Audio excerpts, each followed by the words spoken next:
95% des candidats arrivent stressés le jour d'un entretien de recrutement. Ce stress peut être positif, comme le trac éprouvé par l'artiste avant sa représentation. Mais dans la plupart des cas, il sera négatif. Il va vous crisper, il va vous empêcher d'être naturel et il va vous embrouiller les idées au point que vous ne pourrez pas dire ce que vous avez envie de dire au recruteur pour valoriser votre profil. Alors, comment faire pour combattre ce stress? Comment arriver zen à un entretien de recrutement? C'est à cette question que je me propose de répondre à travers cette vidéo.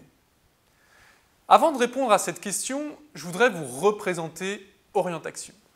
Orientaction, c'est un cabinet de conseil en évolution professionnelle qui accompagne des collaborateurs et des entreprises à toutes les phases cruciales de leur parcours professionnel et de leur carrière. Et dans ces parcours, il y a un moment qui est particulièrement important, une rencontre qui est particulièrement importante, c'est l'entretien de recrutement. Comment arriver zen le jour d'un entretien de recrutement? La plupart des coachs, des enseignants, des intervenants sur cette question vous donneraient deux grands types de conseils. Un premier type de conseil, plutôt sur l'hygiène de vie. Bien manger, bien dormir, faire du sport pendant les quelques jours qui précèdent l'entretien. Et puis des conseils aussi sur la préparation de l'entretien, pour savoir se présenter, présenter son projet, présenter ses qualités, ses défauts. Tous ces conseils sont utiles pour réduire son stress le jour de l'entretien de recrutement. Mais de mon point de vue, ils s'attaquent plus aux symptômes qu'à la cause véritable du stress. Et moi, c'est à cette cause véritable du stress que je veux m'attaquer. Pour moi, la cause véritable du stress dans un entretien de recrutement, elle vient de nos croyances. C'est-à-dire que nous avons une certaine vision, une certaine représentation de l'entretien de recrutement, et cette vision, elle ne me semble pas toujours adaptée. Et donc ces croyances, j'en ai identifié 3, c'est de ce dont on va parler dans cette vidéo. La première croyance, je l'ai appelée le risque du candidat. Du recruteur ou du candidat, à votre avis, quel est celui qui prend le plus de risques dans un recrutement? Alors le candidat, il prend le risque de ne pas être sélectionné, de devoir recommencer ses démarches, il est vrai, fastidieuses et difficiles, de candidature, d'envoi de CV, de lettre de motivation. En gros, le candidat, il risque de devoir recommencer quelque chose qui est assez ennuyeux. Mais l'entreprise, elle prend le risque de se tromper. Or, se tromper peut avoir des conséquences extrêmement graves sur son fonctionnement. Imaginez un dirigeant de TPE, une entreprise où il y a 4 ou 5 salariés. S'il se trompe, il prend le risque, il met en danger le fonctionnement même de son entreprise. Imaginez un responsable des ressources humaines. Lui, il met en danger sa carrière. S'il se trompe de candidat alors qu'il est l'expert chargé du recrutement dans l'entreprise, cela veut dire qu'il ne fait pas bien son travail et cela va obérer ses chances de promotion, d'être valorisé dans sa fonction. Et puis je ne parle pas d'un cabinet de recrutement qui, s'il se trompe de candidat, risque de perdre son client. Donc vous voyez, ce que j'essaie de vous dire à travers cela, c'est que dans un entretien de recrutement, celui qui prend le plus de risques n'est pas toujours celui qu'on croit. Et prendre conscience finalement que la personne qui est en face de vous dans l'entretien, même si c'est elle qui vous pose des questions qui semblent en situation de force, eh bien prendre conscience finalement des risques qui pèsent sur son choix, c'est partager. Partager les enjeux de l'entretien et donc partager le stress de cet entretien. La deuxième croyance dont je voudrais vous parler, c'est la domination du recruteur. Je ne sais pas si vous connaissez ce jeu qui passe sur France Télévisions qui s'appelle « Question pour un champion ».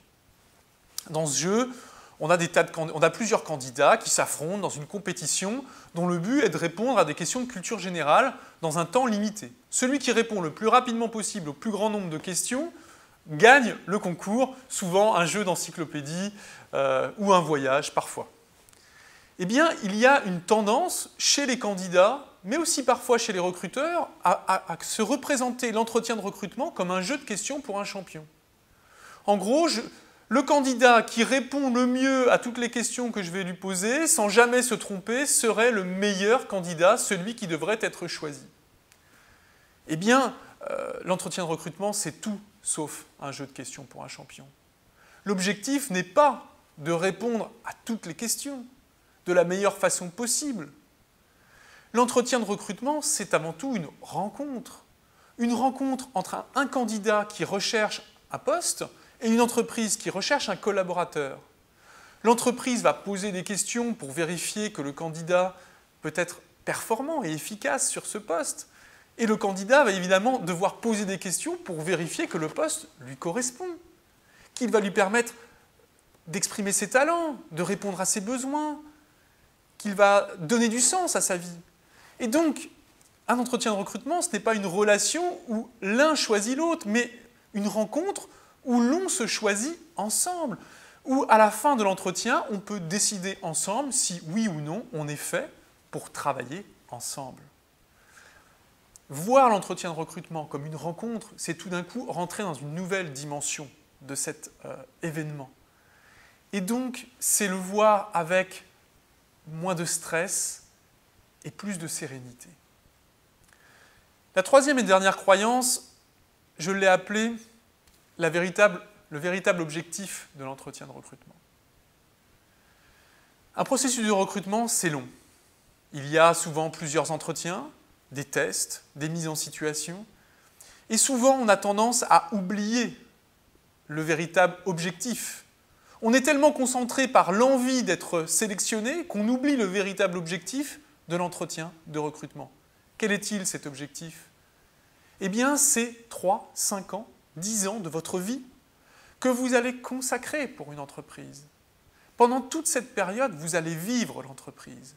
Vous allez partager ses valeurs, vous allez partager ses objectifs, vous allez partager les moments heureux et les moments difficiles. C'est donc une part de votre destinée que vous allez partager avec une entreprise. Donc il faut toujours, dans un entretien de recrutement, voir plus loin, penser à l'après, penser à la réalité du travail que vous allez devoir accomplir dans cette entreprise. Voir plus loin, cela va vous permettre de minimiser les enjeux de l'entretien de recrutement et par contre de prendre conscience de l'importance du choix du recruteur et l'importance de votre choix à vous, car encore une fois, un recrutement, c'est une décision partagée, une décision commune de vivre ensemble une aventure humaine, une aventure qui est créatrice de valeur pour d'autres individus. Alors voilà, ces trois croyances, voilà ce que je voulais vous dire, ces trois croyances qui sont, à mon avis, centrales. Donc si vous voulez arriver plus zen à vos entretiens de recrutement, eh bien, prenez conscience du risque du recruteur. 2, rendez-vous compte que vous arrivez dans une relation d'égal à égal où vous êtes là pour décider ensemble. Et puis 3, voyez plus loin. Prenez conscience du véritable enjeu de cet entretien et de l'impact que cela aura sur votre vie à vous. Si vous souhaitez être accompagné pour préparer vos entretiens de recrutement, pour mieux vous connaître, pour savoir ce que vous voulez vraiment et être donc en capacité de poser les bonnes questions aux recruteurs, de savoir identifier le poste qui vous correspond et celui qui ne vous correspond pas, eh bien, prenez contact avec l'un de nos centres orientation en France. Un consultant vous recevra gracieusement, écoutera votre besoin, analysera votre profil et vos possibilités et vous aidera à préparer ce moment important dans votre vie qu'est l'entretien de recrutement avec professionnalisme et grâce à notre expertise. Voilà, écoutez, je vous dis à très bientôt dans l'un de nos centres orientation en France.